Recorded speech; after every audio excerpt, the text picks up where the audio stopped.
Bismillahirrahmanirrahim. Saya Erlin Sofianti, kelompok 1, yaitu tema kami adalah epidemiologi. Nah, kelompok kami ini mengambil penyakit yang sekarang sedang booming, adalah virus corona atau COVID-19. Pertengahan Februari, WHO itu menyatakan atau menyebut penyakit ini sebagai COVID-19, Coronavirus Disease 2019 tahun. Novel coronavirus atau biasa kita sebut COVID-19 merupakan virus baru dari penyakit saluran pernafasan. Nah, COVID-19 sendiri ini berasal dari Cina. Nah, COVID-19 sendiri ini dia masih satu keluarga dengan SARS dan MERS. Nah, dari coronavirus sendiri itu merupakan RNA virus yang mana dia memiliki 4 strain, yaitu ada alpha, ada beta, ada gamma, dan ada delta. Jadi guys, host pertama kali atau makhluk hidup pertama yang terjangkit oleh virus corona itu adalah kelelawar. Seperti cerita-cerita pada umumnya. Nah, namun kelelawar ini tidak langsung dikonsumsi oleh manusia, melainkan dia dimakan oleh ular. Nah, ular ini tadi baru dimakan oleh manusia dengan cara memasaknya yang tidak matang atau bahkan sama sekali tidak dimasak. Nah, pada saat ini transmisi dari manusia ke manusia yang lain itu sangat cepat hingga mencapai 160 negara. Oleh karena itu, WHO menyebutnya sebagai pandemi. Oke, dengan saya di sini sekarang. Kita di sini nggak akan membahas tentang situasi COVID-19 perkembangannya ya. Kita akan melihat grafik nanti. COVID ini dimulai dari sejumlah 2 orang pasien positif yang konfirmasi oleh Presiden Joko Widodo yang berusia 31 tahun dan 64 tahun di Jakarta ya, yang pernah kontak dengan WN asal Jepang, warga negara asal Jepang 14 Februari yang lalu. Dan sekarang sejumlah orang dalam pengawasan sudah tercatat sebesar 249.105 orang, dan pasien dalam pengawasan jumlah 31.994 orang. Lalu kasus terkonfirmasi ada 16.496 orang, dan yang sembuh itu 3.803 orang, dan yang meninggal 1.076 orang.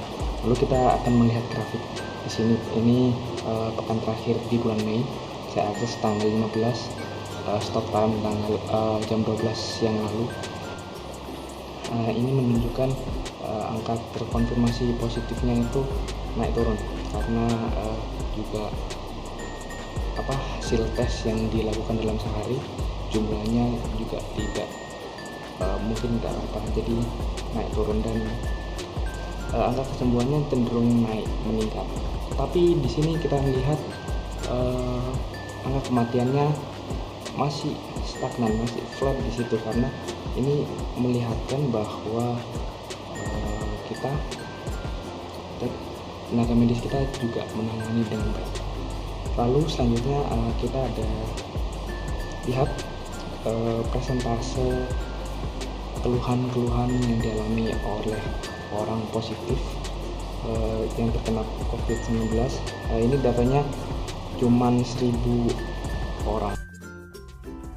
Seperti yang kita ketahui kawan, bahwa negara kita, negara Indonesia, merupakan negara kepulauan dengan kepadatan penduduk sekitar kurang lebih 260 juta jiwa. Dan pulau terpadat adalah Pulau Jawa. Dan karena transmisi dari COVID-19 ini juga berpotensial pada adanya kontak fisik antara manusia dengan manusia yang lainnya, maka berikut adalah daftar beberapa provinsi di Pulau Jawa yang menduduki peringkat 5 tertinggi dengan kasus konfirmasi COVID-19. Yang pertama adalah Provinsi DKI Jakarta selaku ibu kota negara kita dengan persentase 35,5% dengan kasus terkonfirmasi sejumlah 5.688. Disusul dengan Provinsi Jawa Timur yaitu dengan tingkat persentase 11,6% dengan kasus terkonfirmasi 1.863. Disusul dengan Provinsi Jawa Barat dengan tingkat persentase 9,8% dengan kasus yaitu sekitar 1.565. Selanjutnya adalah Jawa Tengah dengan tingkat persentase 6,7%. Sekitar jumlah kasusnya adalah 1.066 kasus. Kemudian ada Sulawesi Selatan yaitu 5,2% dengan jumlah kasus terkonfirmasi 840. Di sini saya akan menjelaskan tentang persebaran COVID yang ada di Jawa Timur. Di sini terlihat bahwa di Surabaya ini pertanggal 15 data terakhir yaitu 15 Mei 2020. Data terakhir yang terkadang nanti bisa berganti. Di sini terlihat bahwa Surabaya tertinggi ini mencapai 945 yang terkonfirmasi positif.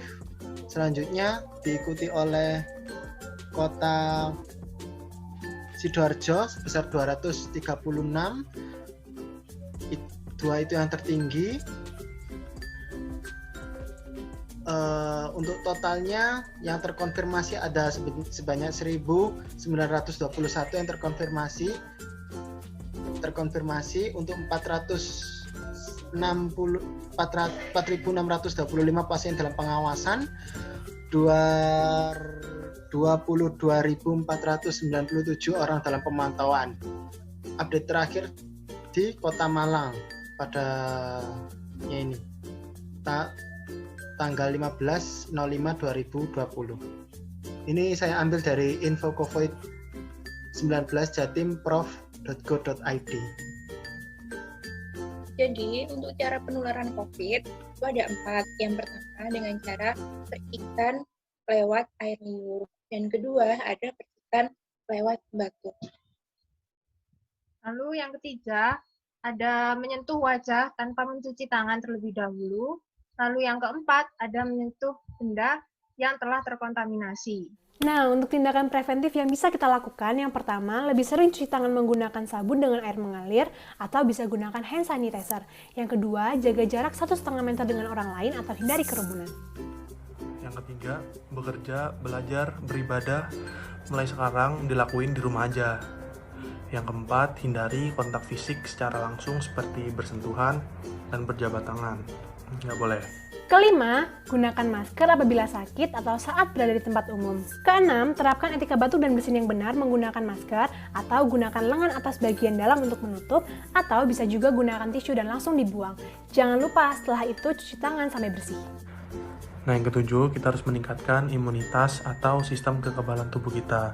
Bisa dengan cara mengkonsumsi makanan-makanan dengan gizi seimbang, mengkonsumsi suplemen atau vitamin, istirahat yang cukup, tetap melakukan aktivitas fisik seperti olahraga, menghindari merokok, dan juga tetap mengontrol penyakit-penyakit yang bisa menjadi penyakit penyerta seperti diabetes mellitus dan juga hipertensi.